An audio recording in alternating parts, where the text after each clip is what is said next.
تناوش سر جھکائے ان دونوں عورتوں کے درمیان بیٹھی رہی. نہ تو کسی نے اسے مخاطب کیا اور نہ اس نے خود کسی سے بات کرنے کی کوشش کی تھی. جو کار گھر سے دور ہوتی جا رہی تھی، اس کا اپنا دل ڈوبتا ہوا محسوس ہو رہا تھا. وہ سر جھکائے بیٹھی رہی. شرم و حیا ایک دلہن کی فطرت ثانیہ ہوتی ہے، اور وہ تو ایسی دلہن تھی جس کے ساتھ اس کی کوئی واقف کار خاتون بھی موجود نہیں تھی. کار کافی دیر چلتی رہی. سر جھکا ہونے کی وجہ سے اسے نہ تو دائیں بائیں کے مناظر نظر آ رہے تھے اور نہ وہ دیکھنا چاہ رہی تھی. کار رکتے ہی وہ باہر نکلی. دونوں عورتیں اسے ایک پرتعیش کمرے میں لے آئیں. وہ بیڈ پر بٹھا کر باہر نکل گئیں. ان کے کمرے سے نکلتے ہی وہ سر اٹھا کر کمرے کا جائزہ لینے لگی. آرام دہ ڈبل بیڈ جس پر خوبصورت بیڈ شیٹ بچھی تھی. کھڑکیوں سے لٹکے قیمتی پردے، فرش پر بچھا دبیز قالین جس میں پاؤں دھسے جا رہے تھے، عمدہ صوفہ سیٹ اور بھی بہت کچھ ایسا جو اس نے صرف ٹی وی ڈراموں میں دیکھا تھا یا اپنی امیر سہیلیوں سے اس کا ذکر سنا تھا. اور اب وہ بھی ایسی ہی خوبصورت خوابگاہ کی مالک بن گئی تھی. مالک. اس کے دماغ میں طنزیہ سوچ ابھری اور تلخ مسکراہٹ اس کے ہونٹوں پر چھا گئی. نامعلوم کبیر دادا نے اسے کتنا عرصہ اپنے پاس رکھنا تھا. یہ بھی ممکن تھا کہ آج اس خوابگاہ میں اس کی پہلی اور آخری رات ہوتی. جانے کتنی دیر وہ سر جھکائے تلخ و شیریں خیالات میں گم رہی، یہاں تک کہ دروازے پر کھٹکا ہوا، اور اس سے پہلے کہ وہ گھونگھٹ میں چہرہ گم کرتی، 3 پیس سوٹ میں ملبوس ایک قبول صورت جوان اندر داخل ہوا. شاید یہ کبیر دادا کا سیکٹری وغیرہ ہوگا. اس کے دماغ میں ایک امکانی سوچ گونجی، لیکن جو ہی کمرے میں داخل ہو کر اس نے دروازے کی کنڈی لگائی، وہ ایک دم چونک پڑی تھی. کون ہے آپ؟ کنڈی کیوں لگائی؟ وہ بے اختیار کھڑی ہو گئی. اس کے چہرے پر مانی ہیز مسکراہٹ نمودار ہوئی. بیبی، خادم کو خاور کہتے ہیں. آج کی رات تو مجھے اپنا خدمت کار سمجھ سکتی ہو. اور کنڈی اس لیے لگائی کہ کوئی ہمیں ہماری تنہائی میں مخل نہ ہو سکے. وہ کہاں ہے؟ تناوش ہکلائی. وہ کون؟ اس نے چہرے پر مصنوعی حیرانگی طاری کر کے پھر سر ہلاتے ہوئے کہا. اچھا، تمہارا مطلب ہے کبیر دادا کہاں ہے؟ ایک لمحہ سوچنے کا انداز بنا کر وہ کہنے لگا. میرا خیال ہے اپنی کسی منظور نظر کے ساتھ رنگ رلیاں منا رہا ہوگا. اور فکر نہ کرو، تم نے کون سا روزانہ میرے ساتھ ہی ہونا ہے. آج میں، کل کوئی اور ہوگا. امید ہے کبھی نہ کبھی کبیر دادا بھی تمہیں شرف ملاقات بخش دے گا. دیکھو، میرے قریب آنے کی کوشش نہ کرنا. وہ لڑکھڑاتے قدموں سے پیچھے ہٹی. اس کے دماغ میں سائیں ہو رہی تھی.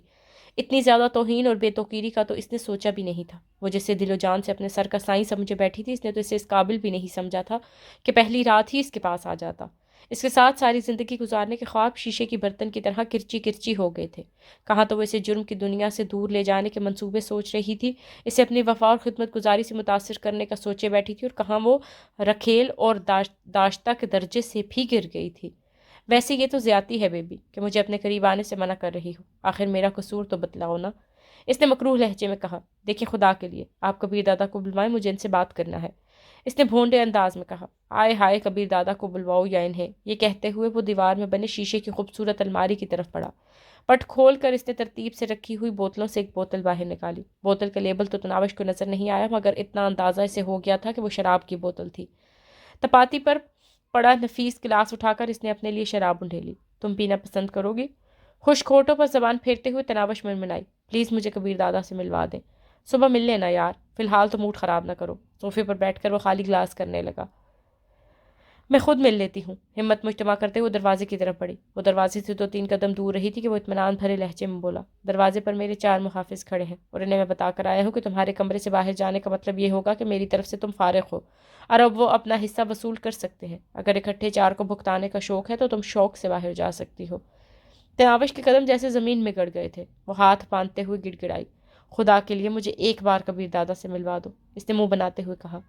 تمہیں میرا قد کبیر دادا سے چھوٹا نظر آ رہا ہے، یا مجھ میں ہمت کی کمی نظر آ رہی ہے جو تم بار بار کبیر دادا کا نام الاپ رہی ہو؟ وہ میرے شوہر ہیں، ان سے نکاح ہوا ہے میرا. تناوش جیسے پھٹ پڑی تھی. اس نے چند لمحے سوچنے کی اداکاری اور کی، پھر گھٹیا لہجے میں بولا. ویسے شوہر بننے کے لیے جن لوازم کی ضرورت ہوتی ہے، کیا مجھ میں وہ موجود نہیں ہے؟ تناوش کا خاموش پا کر وہ دوبارہ بولا. چلو ٹھیک ہے، آج کی رات مجھے موقع دے دو. اگر تمہیں شکایت ہوئی تو کل کبیر دادا کے پاس چلی جانا. یہ کہتے ہوئے اس نے خالی گلاس تپاتی پر رکھا اور تناوش کی طرف قدم بڑھا دیے. اگر مجھے ہاتھ لگایا تو میں چیخنا شروع کر دوں گی. تناوش نے یوں دھمکی دی جیسے وہ کسی عوامی مقام پر کھڑی ہو. میرے کانوں کے لیے پسندیدہ آواز عورتوں کی چیخیں ہی ہیں. وہ قدم روکے بغیر اس کی طرف بڑھتا رہا. الٹ قدموں پیچھے ہٹتے ہوئے تناوش کی پیٹھ دیوار کے ساتھ جا لگی تھی. اب مزید پیچھے ہونے کی گنجائش باقی نہیں رہی تھی. وہ گڑ گڑائی. خدا کے واسطے، سونے نبی پاک صلی اللہ علیہ وسلم کے واسطے مجھے کچھ نہ کہو. اس کا رنگ پیلا پڑ گیا تھا. ایک دلاور شیخ سے اسے اپنی عزت بچانے کے لیے وہ کئی دلاوروں کے ہتھے چڑھ گئی تھی. بیبی، موڈ خراب نہ کرو. اس کے گڑ گڑانے اور واسطے دینے کو کسی خاطر نہ لاتے ہوئے وہ اس کی طرف بڑھتا رہا. تناوش کی حالت بلی کے منہ میں آئی اس چوہیا کسی تھی جس کے پاس فرار کا کوئی رستہ نہ بچا تھا. کہاں جانا ہے دادا؟ تناوش کے گھر سے باہر نکلتے ہی وہ جوں ہی کار میں بیٹھا ڈرائیور کے ساتھ بیٹھے ہوئے آدمی نے مؤدبانہ لہجے میں پوچھا۔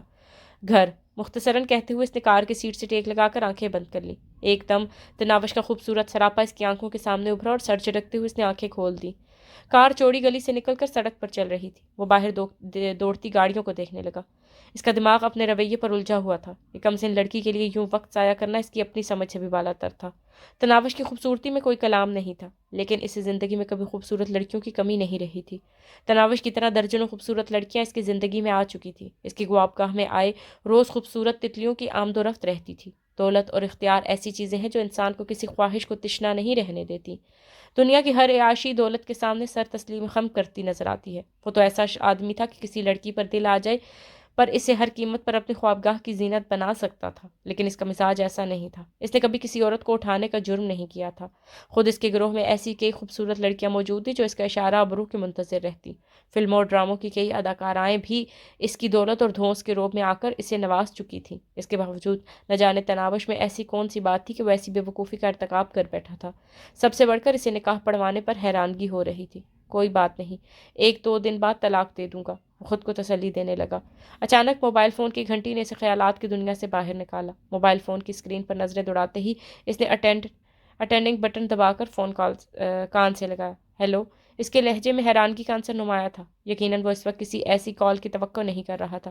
کبیر دادا، آپ سے ضروری بات کرنا تھی۔ دوسری جانب ابھرنے والی آواز میں مؤدبانہ جھجک کے بجائے بے تکلفی اور ہمسری کی کھنک شامل تھی۔ ابھی؟ کبیر دادا کا انداز جان چھڑانے والا تھا۔ وہ مصر ہوا۔ بالکل ابھی اور اسی وقت آپ کو میرے پاس آنا پڑے گا، یا میں خود آ جاتا ہوں۔ اچھا، میں آ رہا ہوں۔ رابطہ منقطع کرتے ہوئے وہ ڈرائیور کو مخاطب ہوا۔ شہاب قصوری کی طرف چلو۔ جی، مؤدبانہ انداز میں کہتے ہوئے ڈرائیور سیدھا چلتا رہا۔ تھوڑی دور جا کر اس نے یو ٹرن سے گاڑی موڑی اور مطلوبہ سمت کی طرف بڑھ گیا۔ آدھے گھنٹے کی ڈرائیونگ کے بعد وہ وسیع کوٹھی کے داخلی دروازے پر رک رہا تھا۔ ان کی گاڑیوں کو پہچانتے ہی چوکیدار نے دروازہ کھولا اور وہ گاڑیاں اندر لے گئے۔ سیمنٹ کے پختہ روش کے اختتام پر کار رک گئی۔ کبیر دادا نیچے اتر کر اندرونی عمارت کی طرف بڑھ گیا۔ اس کے دونوں محافظ بھی اس کے پیچھے چل پڑے۔ البتہ انہوں نے کبیر دادا کے پیچھے ڈرائنگ روم میں گھسنے کی کوشش نہیں کی تھی۔ پرتکلف ڈرائنگ روم میں 2 آدمی اس کے منتظر تھے۔ دونوں نے کھڑے ہو کر اس سے ہاتھ ملایا۔ نشست سنبھالتے ہی کبیر دادا مستفسر ہوا۔ شہاب بھائی، خیریت تھی؟ خیریت کہاں کبیر دادا، ادھیڑ عمر شہاب شاہ قصوری نے مسکراتے ہوئے کہا۔ جب کبیر دادا جیسا آدمی شادی کر لے گا تو خیریت کہاں رہے گی؟ ہا ہا ہا ہا ہا، کبیر دادا نے کہا لگایا۔ یہ خبر آپ تک بڑی جلدی پہنچ گئی ہے۔ باخبر رہنا تو پڑتا ہی ہے کبیر دادا۔ ویسے اخلاق حسین شاہ صاحب آپ سے سخت خفا ہیں۔ شہاب نے ساتھ بیٹھتے دوسرے آدمی کی طرف اشارہ کیا۔ خدا خیر کرے شاہ صاحب، میں یہ کیا سن رہا ہوں؟ کبیر دادا ان کی طرف متوجہ ہوا۔ کبیر دادا، تلاوت شیخ میرا خاص آدمی تھا۔ اخلاق حسین کے لہجے سے بھی سخت قسم کی خفگی کا اظہار ہو رہا تھا۔ ہوں، کبیر دادا نے سر ہلاتے ہوئے سرسری لہجے میں کہا۔ اب تو نہیں رہا نا، آپ کسی اور کو اپنا خاص آدمی بنا لیں۔ سن لیا شہاب صاحب؟ اخلاق حسین شہاب کی طرف متوجہ ہوا۔ کبیر دادا، آپ زیادتی کر رہے ہیں۔ شہاب نے اخلاق حسین کی طرف تاریخ کرنے میں دیر نہیں لگائی تھی۔ کبیر دادا نے کندھے اچکاتے ہوئے بے پرواہی سے کہا، یہ بھلا کون سی زیادتی ہے؟ تلاوت شیخ اخلاق حسین کا رشتہ دار تو تھا نہیں، ایک عام سا غنڈہ تھا۔ مر گیا ہے تو اس کی جگہ لینے والے کئی مل جائیں گے۔ اخلاق حسین غصے بھرے طنز سے بولا۔ صحیح کہا، کسی بھی غنڈے کے مرنے کے بعد جگہ لینے والے کئی مل جاتے ہیں۔ کبیر دادا کے چہرے پر گہری سرخی ابھری، مگر جب وہ بولا تو اس کا لہجہ ان تاثرات سے میل نہیں کھا رہا تھا جو اس کے چہرے پر ہویدار تھے۔ شاہ صاحب، میرا تجربہ کہتا ہے سوچ کر بولنے والے زیادہ عرصہ زمین کے اوپر چلتے نظر آتے ہیں۔ شہاب نے فوراً مداخلت کی۔ آپ لوگ تو لڑنے لگے۔ شہاب صاحب، آپ نے دیکھ لیا کبیر دادا کا لہجہ اور انداز، زیادتی بھی یہ کر رہے ہیں اور دھمکیاں بھی یہ دے رہے ہیں۔ ہم نے بھی کوئی چوڑیاں نہیں پہنی۔ سیاست میں حصہ لینے کا مطلب یہ نہیں کہ ہم اپنا کام بھول گئے ہیں یا چھوڑ دیا ہے۔ اچھا، اب چھوڑو اس بحث و تکرار کو اور بات ختم کرو۔ تلاوت شیخ کا قتل کبیر دادا کی جلد بازی ہے، لیکن ان کی اہمیت اتنی زیادہ نہیں کہ لڑائی کرنا پڑے۔ ٹھیک ہے شہاب صاحب، آپ کی بات مان لیتے ہیں، لیکن کبیر دادا نے وہاں نہایت غلط اعلان کیا ہے کہ آج کے بعد اس محلے میں میرا کوئی آدمی نہیں جائے گا۔ شہاب کبیر دادا کو مخاطب ہوا۔ یقیناً اس بارے میں آپ کچھ سوچیں گے۔ کبیر دادا حتمی لہجے میں بولا۔ میں سوچ کر فیصلہ کرتا ہوں، فیصلہ کر کے نہیں سوچتا۔ اخلاق نے طنزیہ لہجے میں شہاب کو متوجہ کیا۔ سن لیا کبیر دادا؟ شہاب شاہ نے امید بھرے لہجے میں سے پکارا۔ کبیر دادا نے کہا، شہاب صاحب، کیا کبیر دادا کی زبان اتنی ہلکی ہے؟ سمجھنے کی کوشش کرو۔ اس مرتبہ اخلاق حسین براہ راست سے مخاطب ہوا۔ اگر میں نے اس محلے والوں کو یوں ہی چھوڑ دیا تو وہ باغی ہو جائیں گے اور میرا روب خاک باقی رہے گا۔ چند گھرانوں سے کوئی فرق نہیں پڑتا۔ کبیر دادا اپنی زبان سے پھرنے کے لیے تیار نہیں تھا۔ شہاب صاحب، اب مجھ سے گلہ نہ کرنا، اخلاق حسین خفگی بھرے لہجے میں کہتے ہوئے وہاں سے جانے لگا۔ بات تو سنو۔ شہاب نے اسے روکنے کی کوشش کی مگر اخلاق حسین سنی انسنی کرتا وہاں سے نکل گیا۔ شہاب نے افسوس بھرے انداز میں سر ہلایا۔ یہ اچھا نہیں ہوا۔ صحیح کہہ رہے ہیں آپ، کبیر دادا نے اس بات میں سر ہلایا۔ غریب بنے اور ایک گینگ کا سربراہ پہ موت مارا جائے گا۔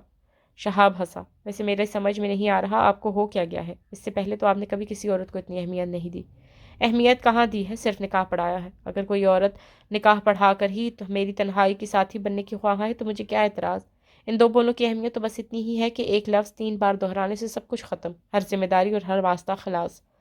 تو اس ایک لفظ کی تکرار کب ہوگی؟ وہ مسکرایا۔ کبھی دادا کے 1 گھنٹے کی قیمت اتنی کم نہیں کہ 2-3 دن میں اس کی قیمت وصول ہو جائے۔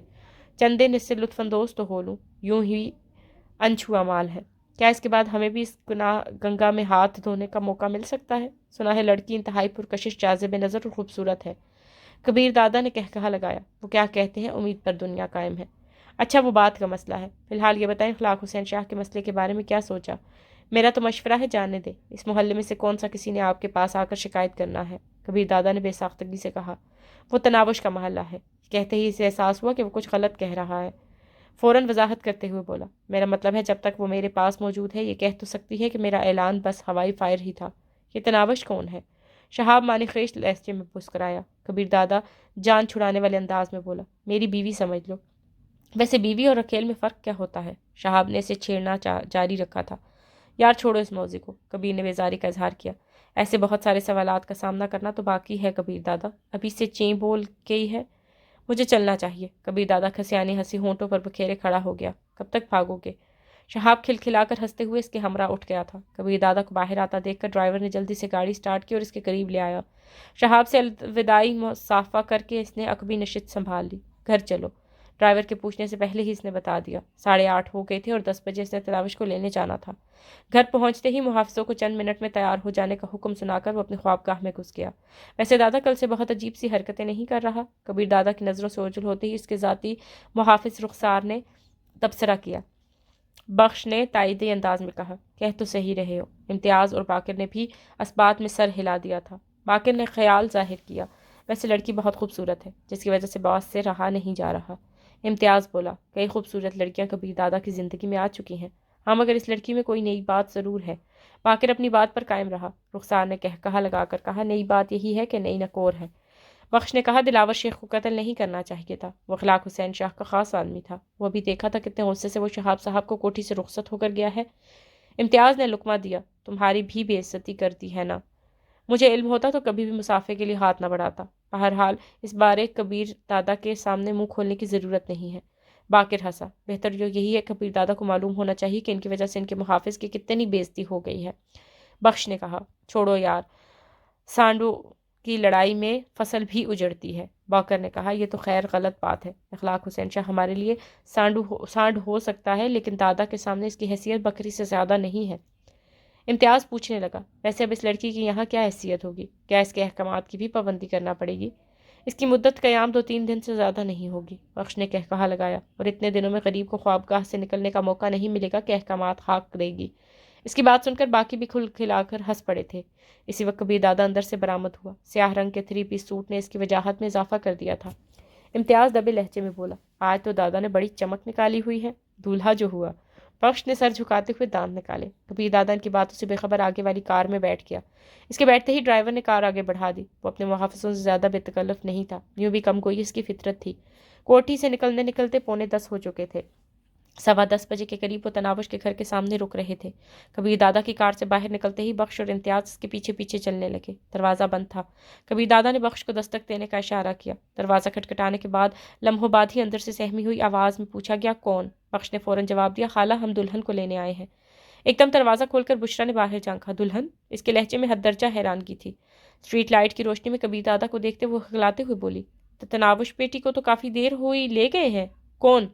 بخش کے کچھ کہنے سے پہلے کبیر دادا نے بے صبری سے پوچھا، آپ ہی کے آدمی تھے بیٹا؟ بشرا الجھی ہوئی نظر آنے لگی تھی۔ لمحہ بھر سے کھوجتی ہوئی نظروں سے دیکھنے کے بعد کبیر دادا سمجھنے والے انداز میں سر ہلاتا ہوا بولا، سمجھ گیا، میں کسی کام سے گیا تھا، شاید میرے آدمی لے گئے ہوں۔ بشرا نے سکون بھرا سانس لیا، میں تو ڈر ہی گئی تھی بیٹا، پریشان ہونے کی ضرورت نہیں، کچھ نہیں ہوگا۔ بشرا کو تسلی دیتا ہوا بولا، آپ آرام کریں، ہم چلتے ہیں۔ یہ کہہ کر وہ تیز قدموں سے چلتا ہوا اپنی کار کے قریب آیا۔ اس کے چہرے پر چھایا غیظ و غضب دیکھ کر بخش پارٹی کے دل دھڑکنے لگے تھے۔ پہلی مرتبہ انہیں کبیر دادا کے چہرے پر اتنا غصہ نظر آ رہا تھا۔ وہ بڑے بڑے مسائل اور نقصانات کو ذرا بر اہمیت نہیں دیا کرتا تھا۔ آج کسی اور ہی جون میں نظر آ رہا تھا۔ شہاب علی خان کے گھر سے نکلتے ہی اخلاق حسین موبائل فون نکال کر کسی کا نمبر ڈائل کرنے لگا۔ ڈرائیور کو اس نے گھر جانے کا بتا دیا تھا۔ پہلی ہی گھنٹی پر کال ریسیو کر لی گئی تھی۔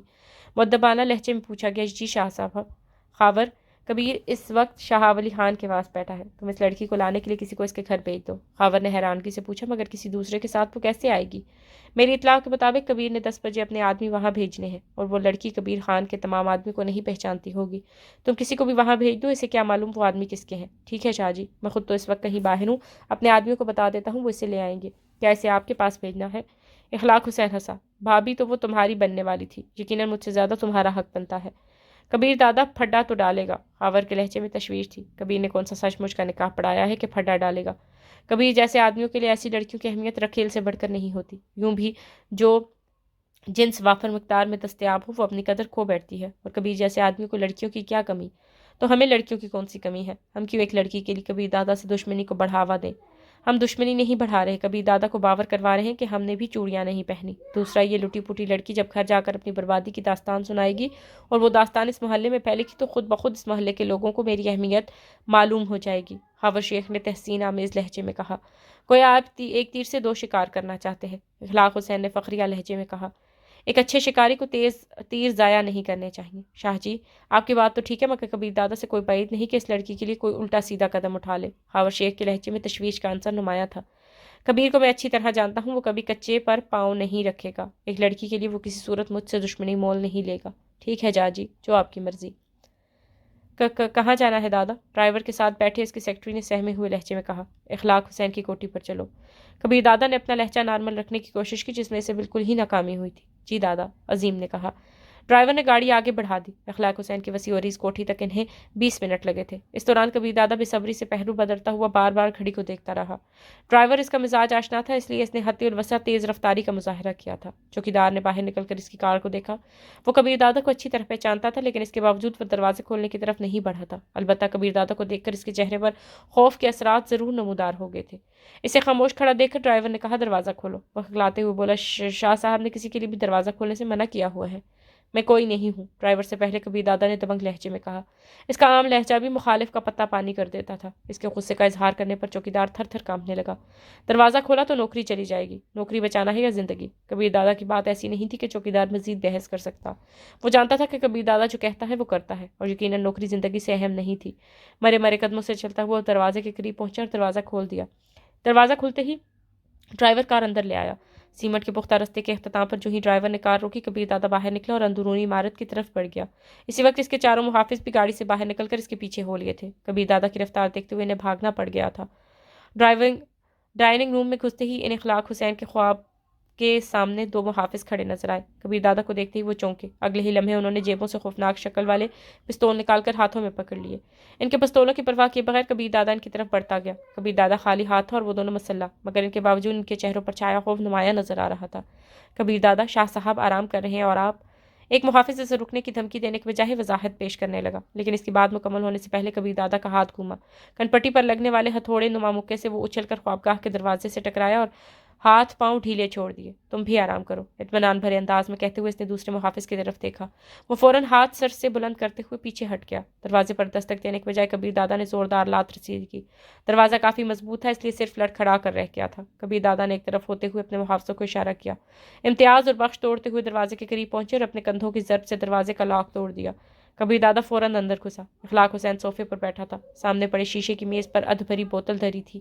نفیس گلاس ہاتھ میں تھامے وہ سنہری سیال کی ہلکی ہلکی چسکیاں لے رہا تھا۔ دروازہ کھلنے سے اس نے متعلق پرواہ نہیں کی تھی۔ لڑکی کہاں ہے؟ کبیر دادا کسی تمہید کے بغیر براہ راست مقصد کی گفتگو پر آ گیا تھا۔ اخلاق حسین نے طنزیہ لہجے میں کہا، لڑکی یا تمہاری دلہن، جو سمجھو، مگر وہ ہے کہاں؟ اخلاق حسین منہ بناتے ہوئے کہا، تمہاری بیوی کے بارے مجھے کیا معلوم؟ یہ الفاظ اس کے ہونٹوں پر تھے کہ بجلی چمکنے کی طرح کبیر دادا اپنی جگہ پر اچھلا۔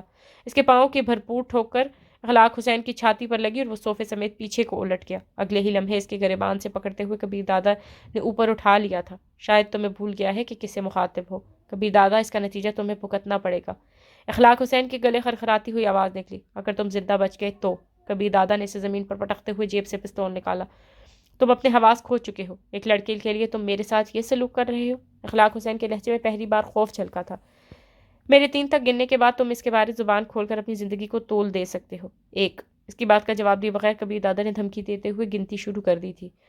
اس کے 3 کہنے سے پہلے اخلاق حسین جلدی سے بولا، وہ خاوش شیخ کے پاس ہے۔ کہاں رہتا ہے وہ؟ کبیر دادا نے مکان کے انداز میں اگلا سوال پوچھا۔ اخلاق حسین سرعت سے اس کا پتہ دہرانے لگا۔ کبیر دادا کی آنکھوں سے ہویدار دیوانگی نے اسے ڈرا دیا تھا۔ دعا کرنا خاوش شیخ نے اسے کچھ نہ کہا ہو، اور صرف اسی صورت میں تم زندہ رہ پاؤ گی۔ یہ کہتے ہی کبیر دادا لمبے لمبے ڈگ پڑتا وہاں سے باہر نکل گیا تھا۔ اس کے محافظ اخلاق حسین کی خوابگاہ کے دروازے پر ہی رک گئے تھے، لیکن اندر داخل نہ ہونے کے باوجود انہوں نے سارا منظر دیکھ لیا تھا۔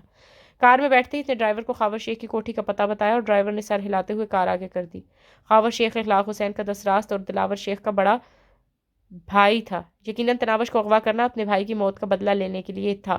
عظیم، خاوش شیخ کے متعلق تم کیا جانتے ہو؟ اس نے ڈرائیور کے ساتھ بیٹھے اپنے ساتھی سیکرٹری سے پوچھا۔ ایسے معاملات میں وہ بہت باخبر رہتا تھا۔ خاوش شیخ دلاور شیخ کا بھائی اور اخلاق حسین شاہ کا خاص بندہ ہے۔ دونوں بھائی اخلاق حسین کے لیے کام کرتے ہیں۔ ان کا ولد عبداللہ شیخ ایک شریف آدمی ہے، اور اپنے دونوں بیٹوں کی حرکتوں کو دیکھتے ہوئے اس نے انہیں گھر سے نکال دیا ہے۔ ان کی 3 بہنیں ہیں، 2 کی شادی ہو چکی ہے، ایک یونیورسٹی میں جاتی ہے۔ تینوں بہنیں بھی نہایت شریف اور گھریلو لڑکیاں ہیں۔ اگر یہ کبھی گھر جاتے بھی ہیں تو والد فوراً گھر سے باہر نکال دیتا ہے۔ اسے ان کی صورت دیکھنا بھی گوارا نہیں ہے۔ ماں اور بہنیں البتہ دل کے ہاتھوں مجبور ہو کر ان سے رشتہ رکھے ہوئے ہیں۔ خاوش شیخ لڑائی بھڑائی کا کافی ماہر ہے، نہایت ہی چالاک اور خطرناک شخص ہے۔ اخلاق حسین شاہ کے سارے غیر قانونی دھندوں کا نگران یہی ہے۔ کر کے کبیر دادا نے گہرا سانس خارج کر کلائی پر بندھی سنہری ڈائل کی گھڑی پر نگاہ دوڑائی تھی۔ اس کی بے چینی ڈرائیور کی نظروں سے بھی اوجھل نہیں تھی۔ وہ حد الوسع کار کو اڑائے جا رہا تھا۔ تیز ڈرائیونگ کرتے ہوئے وہ 15 منٹ میں خاوش شیخ کی کوٹھی کے سامنے پہنچ گئے تھے۔ کار کے ہارن پر چوکیدار ذیلی کھڑکی کھول کر باہر نکلا۔ اس نے کندھے سے رائفل لٹکائی ہوئی تھی۔ اسے تعارف کرا کر دروازہ کھلوانے کا تکلف کیے بغیر کبیر دادا نیچے اترا۔ وہ پہلی مرتبہ وہاں آیا تھا۔ چوکیدار اسے پہچانتا نہیں تھا، لیکن اس کی قیمتی کار دیکھ کر چوکیدار کے لیے اس کی اہمیت کا اندازہ لگانا مشکل نہیں تھا۔ اس نے مؤدبانہ لہجے میں پوچھا، جی سر، کس سے ملنا ہے؟ سوال و جواب میں خود کو الجھائے بغیر کبیر دادا کا ہاتھ گھوما۔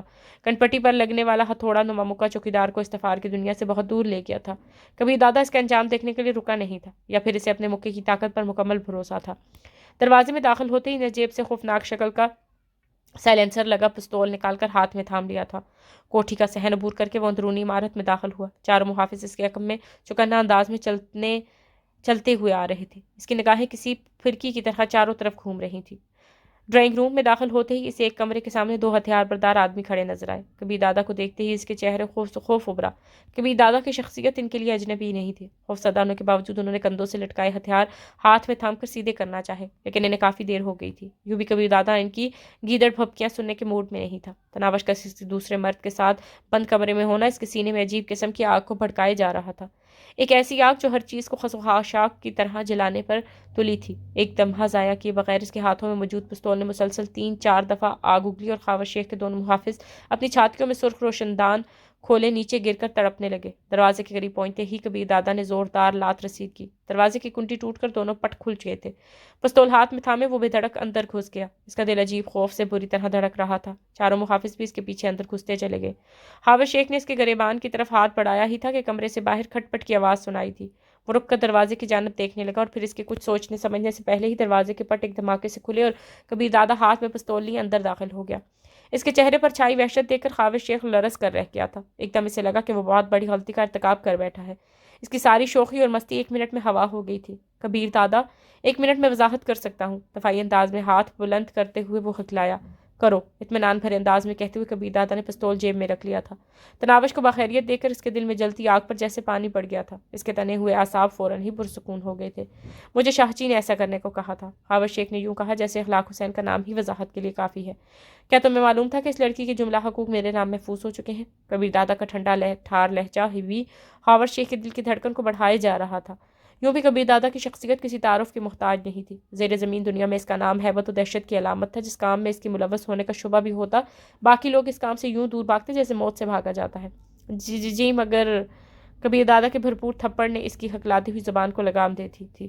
وہ پہلو کے بل زمین پر گر گیا، البتہ فرش پر بچھے تبریز قالین کی وجہ سے وہ چوٹ لگنے سے محفوظ رہا تھا۔ اٹھتے ہوئے اس نے ہونٹوں سے رستا خون ایک جانب تھوکا اور محتاط لہجے میں بولا، کبیر دادا آپ زیادتی کر رہے ہیں۔ ہاں، مگر میں زیادتی کی ابتدا ہے اور اگلی شکوے اختتام پر کرنا اگر کچھ بولنے کے قابل رہے تو پرسکون انداز میں کہتے ہوئے کبیر دادا اس کی جانب بڑھا۔ خاور شیخ کو معلوم تھا کہ وہ کبیر دادا کا مقابلہ نہیں کر سکتا، اور پھر کبیر دادا کے 4 مسلح محافظ سونے پر سہاگا تھے۔ اس نے فوراً جان بچانے کی تجویز سوچی اور اٹھ کر دیوار کے ساتھ کھڑی تناوش کو پکڑ کر ایک ہاتھ اس کے گلے میں ڈالتے ہوئے اسے اپنے ساتھ تھام لیا۔ اس کے ساتھ ہی وہ دھمکی آمیز لہجے میں بولا، کبیر دادا اگر کوئی میرے قریب آیا تو یہ جان سے جائے گی، یہ تو ویسے بھی اپنی سانس پوری کروا چکی ہے، تمہارا کیا خیال ہے اتنی دیر تمہارے ساتھ ایک کمرے میں بند رہنے کے بعد یہ میرے کسی کام کی رہ گئی ہے؟ قسم کھاتا ہوں میں نے اسے ہاتھ بھی نہیں لگایا۔ خاور شیخ ہقلا کر صفائیاں دینے لگا، مجھے تمہاری گواہی کی ضرورت نہیں، اور تمہاری زندگی ختم کرنے کے لیے اتنی بات کافی ہے کہ تم نے میری چیز کو چھونے کی کوشش کی ہے۔ یہ کہتے ہوئے بھی کبیر دادا کے قدم رکے نہیں تھے۔ خاور شیخ بھی مسلسل الٹے قدم لیتے ہوئے پیچھے کو ہٹ رہا تھا۔ تناوش کا خوفزدہ چہرہ پرسکون ہو گیا تھا۔ کبیر دادا کی موجودگی میں ہر خوف اور ڈر اس کے دل سے رخصت ہو جایا کرتا تھا۔ اپنے متعلق کبیر دادا کی تلخ باتیں بھی اسے خفا نہیں کر سکی تھی۔ کمرے میں داخل ہوتے وقت کبیر دادا کے چہرے پر چھائی وحشت بھرے اثرات اسے یہ باور کروانے کے لیے کافی تھے کہ وہ کتنا پریشان تھا، اور پھر تناوش کو خیریت سے دیکھتے ہی اس کے چہرے پر جھلکنے والا سکون بھی اس بات کا مظہر تھا کہ وہ اسے کتنی اہمیت دیتا ہے۔ اس کا بیزاری اور بے توجہی ظاہر کرنا یقیناً خود کو تسلی دینے کے لیے تھا۔ جو ہی خاور شیخ کی پیٹھ حکمی دروازے سے ٹکرائی وہ دھمکی آمیز لہجے میں بولا، کبیر دادا میں سچ کہہ رہا ہوں، اگر آپ نہ رکے تو میں اس لڑکی کی گردن توڑ دوں گا، اگر مجھے مرنا ہے تو زندہ یہ بھی نہیں رہے گی۔ کبیر دادا 1.5-2 گز دور رکتے ہوئے بولا، خاور شیخ اگر اس لڑکی کو کچھ بھی ہوا تو اس کی جگہ رات گزارنے کے لیے عبداللہ شیخ کی یونیورسٹی میں پڑھنے والی بیٹی کو لینا پڑے گا۔ اب یہ نہ کہنا کہ تم اس لڑکی کو نہیں جانتے، آخر بہن ہو تمہاری۔ میں تمہیں جان سے مار دوں گا، ہذیانی انداز میں کہتے ہوئے اس نے تناوش کو ایک جانب دھکیلا اور چیختے ہوئے کبیر دادا پر حملہ کر دیا۔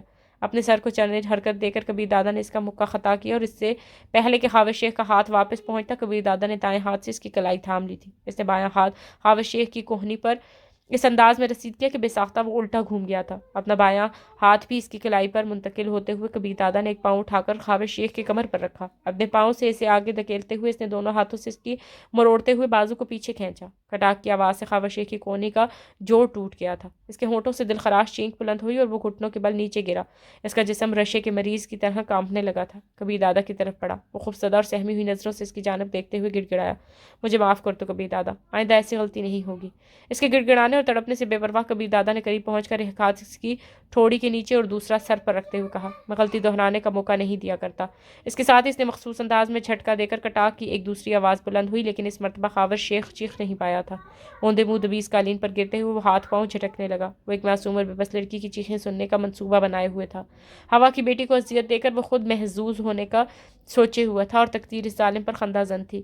کبیر دادا تناوش کی طرف مڑا، وہ بھاگ کر اس کے قریب آئی اور یوں وارفتگی سے لپٹی کہ گویا برسوں کی شناسائی کو ہو۔ اتنی دیر لگا دی، اس نے لاڈ بھرے انداز میں شکوہ کیا تھا۔ کبیر دادا کے چاروں محافظ یہ منظر دیکھتے ہی فوراً کمرے سے باہر نکل گئے تھے۔ اس کے یوں بے ساختگی سے لپنے پر کبیر دادا ششدر رہ گیا تھا۔ اس میں وہم و گمان میں بھی نہیں تھا کہ تناوش اسے بے باکی کا مظاہرہ کرے گی۔ اس نے تناوش کی جسارت پر غصہ کرنے کا سوچا، اسے جھڑکنے کا ارادہ کیا، مگر وہ ایسا کچھ بھی نہیں کر پایا تھا۔ تناوش کے ملائم اور نرم و نازک وجود نے اسے سن کر دیا تھا۔ تناوش کے بدن کی خوشبو اس کے حواس کو مختل کرنے لگی تھی۔ کافی کوشش کر کے اس نے اپنی زبان کو بولنے پر آمادہ کیا، تمہیں یوں کسی کے ساتھ نہیں چلے جانا چاہیے تھا۔ مجھے اگر ذرا بھی امید ہوتی کہ آپ مجھے لینے آئیں گے تو شاید قیامت تک انتظار میں بیٹھی رہتی، اور پھر مجھے یہ بھی گمان تھا کہ آپ کی بیوی کی طرح کوئی غلیظ ہاتھ نہیں بڑھا پائے گا۔ اس کے مخرر ذکر فکرے پر کبیر دادا کو سبکی کا احساس ہوا۔ ایسے بمشکل خود سے الاحدہ کرتے ہوئے وہ دھیرے سے بولا، میرا بھی یہی گمان ہے، مگر کچھ لوگوں کو سمجھ میں یہ بات اتنی جلدی نہیں آتی، اور میرا سمجھانے کا طریقہ ایسا ہے کہ وہ سمجھ تو جاتے ہیں مگر مستقبل میں اس پر عمل کرنے کے قابل نہیں رہتے۔ تناوش کھلکھلا کر ہنسی، اب مجھے بھی اس طریقے سے سمجھانا شروع کر دینا۔ کبیر دادا نے بے ساختہ امٹ پڑنے والی مسکراہٹ کو ہونٹ بھینچ کر روکا اور سنجیدہ لہجے میں بولا، چلنا چاہیے، ہاں چلے، مگر یاد رہے اتفاق سے آپ نے میرا چہرہ تو دیکھ لیا ہے، منہ دکھائی معاف نہیں کروں گی۔ نکاح پڑھوانے کا مطلب یہ بھی نہیں کہ میں تمہارے چونچلے اٹھانا شروع کر دوں، اپنی حیثیت پہچان کر بات کیا کرو، خشک لہجے میں کہتے ہوئے وہ باہر کی طرف چل دیا۔ تناوش کے ہونٹوں سے خوشی بھری مسکراہٹ غائب ہو گئی تھی۔ وہ خاموشی سے اس کے پیچھے چل پڑی۔ اپنی حیثیت اسے یاد تھی، اس نے خود کبیر دادا کو یہی دعوت دی تھی کہ وہ صرف نکاح پڑھوا لے، اس کے بعد وہ بے شک اسے رکھیل سمجھ کر رکھے اور رکھیل ہی کا سلوک کرے۔ اس وقت کبیر دادا نے اس سے یہ بھی پوچھا تھا کہ وہ اپنی باتوں سے پھرے گی تو نہیں، اور اس نے اعتماد بھرے لہجے میں کہا تھا، وہ اپنے کہے سے 1 انچ بھی نہیں ہٹے گی۔ اس وعدے وعید کے بعد تناوش کا ایک بیوی کے حقوق کے لیے اصرار کرنا کسی طرح بھی نہیں جچتا تھا۔ یوں بھی کبیر دادا کے چہرے پر اپنے لیے پریشانی دیکھ کر اس نے امید کا دامن دراز کیا تھا، لیکن کبیر دادا نے اسے یہ باور کرانے میں 1 منٹ بھی دیر نہیں لگائی تھی کہ اس کا پریشانی ظاہر کرنا اس کی محبت کی وجہ نہیں بلکہ اپنی عیاشی کی وجہ سے تھا۔ وہ تناوش کو اپنی ملکیت سمجھ رہا تھا، اور عورت چاہے بیوی ہو یا رکھیل، اس میں حصہ دار بنانا مرد کی فطرت میں شامل نہیں۔ تناوش اس کی ملکیت تھی، اور اپنی ملکیت پر وہ کسی ایسے دوسرے کا تصرف کا برداشت بھی نہیں کر سکتا تھا۔ ایک محافظ نے کبیر دادا کے لیے ایک بھی دروازہ کھولا ہوا تھا، اس کے بیٹھنے تک تناوش دوسری جانب سے گھوم کر اس کے ساتھ ہی بیٹھ گئی۔ راستے میں کبیر دادا سنجیدہ چہرے لیے بیٹھا رہا۔ تناوش نے بھی کچھ بولنے کی کوشش نہیں کی تھی۔ کبیر دادا کی تلخ بات اسے ابھی تک ہضم نہیں ہو پا رہی تھی، لیکن گھر پہنچنے تک وہ خود کو سنبھال چکی تھی۔ فی الحال کبیر دادا کے نزدیک اس کی کوئی اہمیت نہیں تھی، لیکن کوشش سے وہ اس کے دل میں جگہ بنا سکتی تھی۔ نہ جانے کیوں اس کا دل کبیر دادا کے دل میں جگہ بنانے کا خواہاں تھا، اور اس کے علاوہ ہونے پر خود کو آمادہ نہیں کر پا رہی تھی۔ گھر پہنچتے ہی کبیر دادا نیچے اتر کر تیز قدموں سے اپنے خوابگاہ کی طرف بڑھ گیا۔ تناوش ایک مرتبہ پہلے وہاں آ چکی تھی، اسے خوابگاہ کا راستہ معلوم تھا، اور کسی سے رہنمائی لیے بغیر وہ آسانی سے وہاں پہنچ سکتی تھی۔ اس کے باوجود کبیر دادا کی حرکت پر وہ دل محسوس کر رہ گئی تھی۔ نئی نویلی دلہن کا اتنا تو حق بنتا تھا کہ اسے اپنے ساتھ چلا کر لے جایا جاتا۔ فرنٹ سیٹ پر بیٹھتے ہوئے عظیم کو دیکھ کر بھی وہ مسکرا نہیں سکی تھی، حالانکہ گزشتہ روز اسے دیکھتے ہوئے وہ ہنسی روک نہیں پا رہی تھی کہ تناوش کی وجہ سے اسے کبیر دادا کی بھرپور تھپڑ کا سامنا کرنا پڑا تھا۔ اب شاید عظیم کے ہنسنے کی باری تھی۔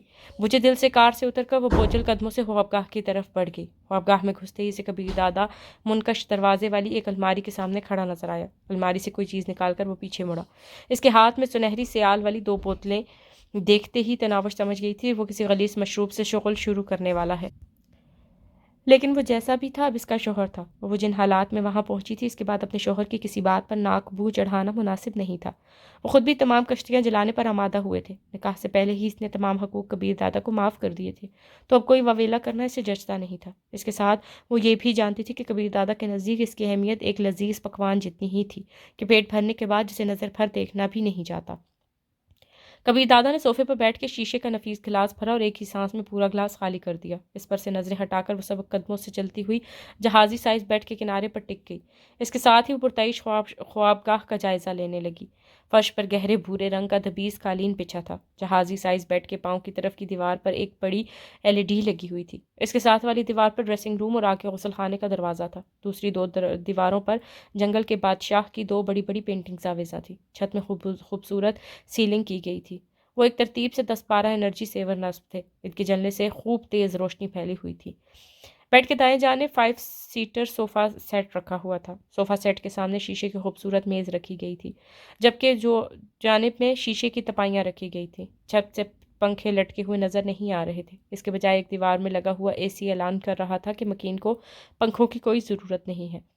ایک کونے میں درمیانہ سا فریج بھی رکھا ہوا تھا۔ کمرے کو ایک نظر دیکھنے والا بھی آسانی سے اندازہ لگا سکتا تھا کہ گھر کا مالک کتنا دولت مند ہے۔ اس خوابگاہ کو دیکھتے ہوئے تناوش کی نگاہوں میں اپنے گھر کے کمرے کا منظر ابھرا۔ بان کی چارپائی پر بچھی منکش چادر جو زیادہ دھلائی سے اپنے اصل رنگ گم کر چکی تھی۔ لکڑی کی ایک پرانی سی میز جس کا نہ ہونے سے کئی گنا بہتر تھا۔ چھت سے لٹکتا ہوا پرانا پنکھا جو ہوا سے زیادہ آوازیں دیتا تھا، اور باپٹا کی مہربانی سے انہیں وہ آوازیں کم ہی سننے کو ملا کرتی تھیں۔ گرد ختم کرنے کے لیے ہر دوسرے دن کچے فرش پر پوچا پھیرنا پڑتا۔ عمارت اور غربت کا تضاد دکھانے کے لیے 2 تصویریں کھینچی جاتی تو اس کے لیے کبیر دادا کی خوابگاہ کے مقابل ان کا کمرہ غربت کی مکمل تصویر پیش کرتا تھا۔ تمہیں اپنا وعدہ یاد ہے نا؟ یکے بعد دیگرے 3 گلاس حلق میں انڈھیل کر وہ چوتھے گلاس سے ہلکی ہلکی چسکیاں لیتے ہوئے تناوش کو مخاطب ہوا۔ اس کے ایک دم پکارنے پر وہ ہڑبڑا گئی تھی۔ جی کون سا وعدہ؟ یہی کہ میں نکاح پڑھوا لوں اور اس کے بعد تم کوئی مطالبہ پیش نہیں کرو گی، بلکہ رکھیل کی طرح میرے پاس رہو گی۔ کبیر دادا کی طرف زخمی نظروں سے دیکھتے ہوئے وہ مستفسر ہوئی۔ بیوی اور رکھیل میں کیا فرق ہوتا ہے؟ میں نہیں جانتا کہ کیا فرق ہوتا ہے، اور نہ جاننے کی خواہش ہے۔ البتہ تم یہ جان لو کہ یہاں جتنے دن رہنا ہے اپنی حیثیت اور جگہ پہچان کر رہنا ہوگا۔ آج میرے محافظوں کے سامنے تم پر رومانس کا جو بھوت سوار ہوا تھا، آئندہ ایسی کوئی حرکت نہ دیکھوں۔ تناوش کے ہونٹوں پر دھیمی سی مسکراہٹ نمودار ہوئی، اور اس نے شوخ لہجے میں پوچھا، یہ رومانس والی شرط کمرے سے باہر تک ہی محدود رہے گی یا کمرے میں بھی یہی قانون لاگو رہے گا؟ کبیر دادا نے اسے غصے بھری نظروں سے گھورا، مگر وہ نگاہیں چرائے بغیر اس کی جانب متوجہ ہوئی۔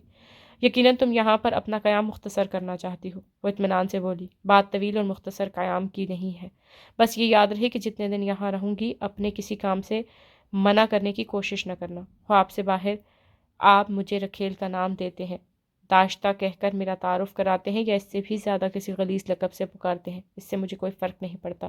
میں اس خوابگاہ میں اپنا تصرف چاہتی ہوں، اور یہاں مجھے بیوی کے حقوق میسر رہنے چاہیے، اور بس۔ تم اس قسم کی کوئی شرط منوانے کی مجاز نہیں ہو۔ یہ شرط نہیں، میرا حق ہے۔ یقیناً ایک رکھیل اتنا حق تو رکھتی ہے کہ ایک کمرے اس کے تصرف میں ہی رہے۔ یہ کہتے ہوئے اس کی طرف پڑھی۔ اب رات کافی ہو گئی ہے، میرا خیال ہے آرام کرنا چاہیے۔ اس کے سامنے قالین پر بیٹھ کر وہ اس کی بوٹوں کے تسمے کھولنے لگی۔ یہ کیا کر رہی ہو؟ اس نے اپنے پاؤں پیچھے سمیٹنا چاہے، اس کے دونوں پاؤں پر اپنی گرفت سخت کرتے ہوئے بولی، کہا ہے نا مجھے اپنے کسی کام سے روکنے کی کوشش مت کرنا۔ یہاں جتنے دن رہوں گی آپ کو یہ سب برداشت کرنا پڑے گا، یوں بھی یہاں پر آپ کا کوئی محافظ نہیں دیکھ رہا۔ کبیر دادا صوفے کی پشت سے ٹیک لگاتا ہوا بولا، بے وقوف لڑکی، ایسی کوششوں سے میں کچھ نہیں ملنے والا۔ میرا نام تناوش کبیر ہے، اگر آپ پیار سے چندہ، گڑیا، جانو وغیرہ کہہ کر بلانا چاہیں تو مجھے کوئی اعتراض نہیں ہوگا، مگر یہ لڑکی وغیرہ بالکل نہیں چلے گا، شوخی بھرے لہجے میں کہتے ہوئے اس کے بوٹ اتارنے لگی۔ کبیر دادا افسوس بھرے انداز میں سر ہلا کر رہ گیا۔ وہ الٹی کھوپڑی کی لڑکی نہ تو اس سے غصے کو خاطر میں لا رہی تھی اور نہ ہی اس کے سمجھانے کا کوئی اثر ہو رہا تھا۔ اب اس کا ایک ہی حل کبیر دادا کی سمجھ میں آ رہا تھا کہ جلد از جلد اسے طلاق دے کر رخصت کر دیتا۔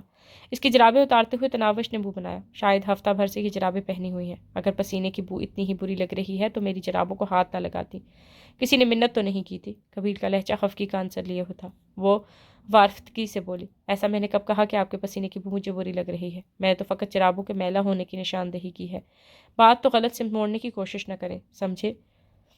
یہ کہہ کر اس کے بوٹ اور جرابیں اٹھا کر ریک کی طرف بڑھ گئی۔ جوتوں کو ریک میں رکھ کر اس نے بیڈ کے ساتھ پڑی ہوائی چپل اٹھائی اور اس کے پاؤں کے پاس لا کر رکھ دی۔ اس کے ساتھ ہی وہ صوفے پر بیٹھ کر اس کی ٹائی کی گرہ ڈھیلی کرنے لگی۔ کبیر دادا کو اس قسم کی خدمتیں لینے کی عادت نہیں تھی، لیکن وہ خاموش بیٹھا رہا۔ ٹائی اس کے گلے سے نکال کر تناوش اس کی قمیض کے بٹن کھولنے لگی۔ کبیر نے منہ بنایا، یہ بٹن میں ڈریسنگ روم میں جا کر بھی کھول سکتا ہوں، وہ شرارتی لہجے میں بولی۔ ہاں مگر اس وقت صرف ہوگا، اور جب میری جیسی پیاری بیوی موجود ہو تو آپ کو یہ سب کرنے کی کیا ضرورت ہے؟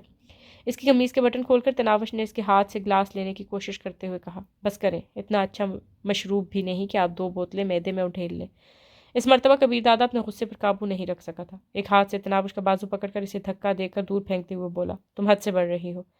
دبیز قالین کی وجہ سے تناوش کو چوٹ تو نہیں لگی، البتہ توہین کے احساس سے اس کی آنکھوں میں نمی ابھر آئی تھی، لیکن جب وہ بولی تو اس کے لہجے میں خفت یا شرمندگی کا کوئی عنصر موجود نہیں تھا۔ اچھا آپ جلدی جلدی یہ گلاس خالی کریں، میں سلیپنگ سوٹ لے کر آتی ہوں۔ یہ کہتے ہوئے وہ ڈریسنگ روم کی طرف بڑھ گئی۔ کبیر دادا اسے حیرانگی بھری نظروں سے گھورتا رہ گیا۔ اپنے رویے پر اس کے دل میں ہلکی سی ندامت ابھری تھی، مگر وہ ندامت دل ہی دل میں مقید رہی، اس کا اثر اس نے چہرے پر نہیں آنے دیا۔ وہ ڈھونڈ کر اس کا سلیپنگ سوٹ لے آئی۔ اب میں یہی لباس تبدیل کرنا شروع کر دوں؟ کبیر دادا نے بظاہر طنزیہ لہجے میں پوچھا تھا۔ وہ بے باکی سے بولی، تو یہاں میرے علاوہ اور کون موجود ہے جس سے آپ کو شرمانے کی ضرورت پڑے؟ اور میں تو آپ کی بیوی ہوں نا، میرا مطلب جب تک یہاں ہوں تمہاری کوئی کل سیدھی نہیں ہے۔ اس کے ہاتھ سے سلیپنگ سوٹ جھپٹ کر وہ ڈریسنگ روم کی طرف بڑھ گیا۔ اس کے لڑکھڑاتے قدم اعلان کر رہے تھے کہ وہ 2 بوتلیں شراب کی اپنے معدے میں انڈھیل چکا ہے۔ اس کے باہر نکلنے پر تناوش اندر گھس گئی۔ اپنا اتارا ہوا سوٹ اس نے نیچے قالین پر ہی پھینک دیا تھا۔ شاید ایسا اس نے تناوش کی خدمت پر بضد ہونے کی وجہ سے کیا تھا، یا اس کی عادت ہی یہی تھی۔ سوٹ کو ہینگر میں ڈال کر اس نے الماری میں لٹکایا اور باہر نکل آئی۔ شراب کی 2 خالی بوتلیں اٹھا کر اس نے کچرا دان میں ڈالی اور گلاس اٹھا کر دھونے کے لیے باتھ روم کی طرف بڑھ گئی۔ معلوم ہی نہیں ہو رہا تھا کہ وہ پہلی رات کی دلہن ہے۔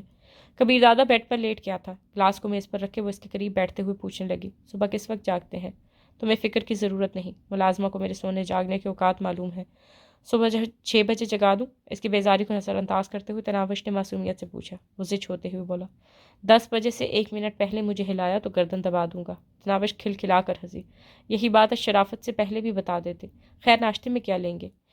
اس کی مترنم ہنسی کبیر دادا کو بہت بھلی محسوس ہوئی، مگر وہ اپنی دلی کیفیات پر بیزاری کا پردہ ڈالتے ہوئے کہنے لگا، جو ناشتہ بناتا ہے اسے سب معلوم ہے، تمہیں باورچن بننے کی کوئی ضرورت نہیں۔ کہہ دیا ہے نا، جب تک میں یہاں ہوں اپنے سارے خدمتکاروں کو بھول جائیں، آپ کے سبھی کام کرنے کا حق صرف اور صرف مجھے ہے، البتہ آپ کو بتانے میں حرج ہو رہا ہے تو کوئی بات نہیں، صبح ملازموں سے پوچھ لوں گی۔ یہ کہتے ہوئے اس کے بالوں میں انگلیاں پھرنے لگی۔ وہ اسے منع کیے بغیر خشک لہجے میں گویا ہو، جانتی ہو تمہاری ساری کوششیں بیکار اور بے فائدہ ہیں، فضول میں اپنی توانائیاں ضائع کر رہی ہو۔ تمہاری یہاں آمد کا مقصد مجھے بھی معلوم ہے، تمہیں بھی بھولا نہیں ہوگا، اور اگر یاد نہیں تو یاد دہانی کرا دیتا ہوں کہ تم خوبصورت، پرکشش اور جاذب نظر جسم کی مالک ہو، اس لیے کبیر دادا کی خوابگاہ میں نظر آ رہی ہو۔ اس کا یہ مطلب بھی نہ لینا کہ کبیر دادا کو خوبصورت لڑکیوں کی کمی ہے۔ تم نے خود آفر کی اور ترس کھاتے ہوئے میں نے منظور کر لی، اس لیے جو 3 دن یہاں گزارنے ہیں آرام سے گزارو، اس کے بعد تمہیں آزاد کر دوں گا۔ تناوش کے ہونٹوں پر پھیکی مسکراہٹ نمودار ہوئی۔ اس کے بالوں میں انگلیاں پھیرنے کا عمل جاری رکھتے ہوئے وہ آہستہ سے بولی، یہ ساری باتیں میں اچھی طرح جانتی ہوں، لیکن آپ کو نہیں معلوم آپ کی وجہ سے مجھے کس عذاب سے چھٹکارا نصیب ہوا ہے، اور پھر میرے غریب خانے پر آپ نے بذات خود آ کر جو میرا مان بڑھایا، اس احسان کا بدلہ تو میں کبھی نہیں چکا سکتی۔ باقی رہا آپ کی خدمت کرنے کا مسئلہ، تو یہ آپ کو متاثر کرنے کے لیے نہیں ہے۔ ہر مشرق کی بیوی اپنے شوہر کی خدمت خوش دلی سے کرتی ہے، اس لیے جب تک میں یہاں ہوں آپ کے چاہنے نہ چاہنے کے باوجود خدمت کرتی رہوں گی، اور جب علیحدہ کریں گے تو خاموشی سے گھر چلی جاؤں گی، یہ سوچ کر کہ بس آپ کو میری اتنی ہی ضرورت رہی۔ تمہیں سمجھانا ہی فضول ہے۔ کبیر دادا نے بیڈ سائڈ پر لگا تیز روشنی کا بٹن دبا کر 0 بلب چلا دیا۔